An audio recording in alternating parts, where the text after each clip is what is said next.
বরাকান্ত হৃদয় নিয়ে আপনাদের সামনে আসা। অত্যন্ত দুঃখের সাথে কথাগুলো বলতে হয়।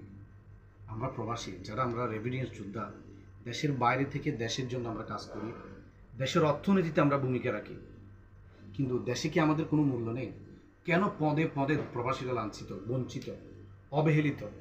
একজন প্রবাসী যখন দেশ থেকে প্রবাসী আসতে চায়, ফাস্টফুড বানানো থেকে শুরু করে এয়ারপোর্ট পর্যন্ত যত ধরনের হয়রানি প্রবাসীরা করছে।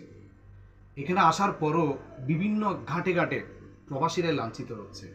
শুধু তাই নয়, একজন প্রবাসী যখন এই প্রবাসের জীবনের তার জানের মায়া ত্যাগ করে দুনিয়া ছেড়ে ওপারে চলে যায়, তার লাস্ট টার্ন পর্যন্ত লাঞ্ছিত হচ্ছে। আপনারা এই ভিডিওটি ভালো করে দেখুন। একজন প্রবাসী ভাই এত কষ্ট করে তার ভাই তার লাশটা দেশে ফিরিয়ে আনার পরও আমাদের দেশের এয়ারফুড সেটাকে তার আত্মীয় স্বজনদের কাছে দিচ্ছে না। এটা কেন ভাই? এটা কোন ধরনের আয়? সে কি লাশটার সমস্ত প্রসেসিং করে আনে নাই? আপনারা ভিডিও তো হয়তো দেখছেন, মন্ত্রণালয় থেকে শুরু করে দেশের যতগুলো ফর্মালিটি আছে সবগুলো মেনটেন করে সে লাশটা প্রবাস থেকে দেশের মাটিতে আনছে। এরপরও এয়ারফুড থেকে লাশটা ফেরত দেওয়া হচ্ছে, এয়ারফুড থেকে লাশটা দেওয়া হচ্ছে না। ওই ভাই আকুতি, মনের চিৎকার, আত্মচিৎকার, আত্মনাদ শুনুন, দেখুন, কান্না করতেছে, কিন্তু এর কান্না শোনার কেউ নাই। কেন? আমরা কি সবাই ঘুমিয়ে আছি?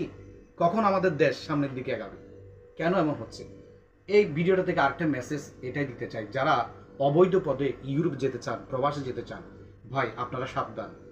টাকার চেয়ে জীবনের মূল্য অনেক বেশি। আপনি বেঁচে থাকলে টাকা অনেক আসবে যাবে, সেজন্য অবৈধ পথে আপনারা বিদেশ যাত্রা করবেন না, ইউরোপের স্বপ্ন দেখবেন না।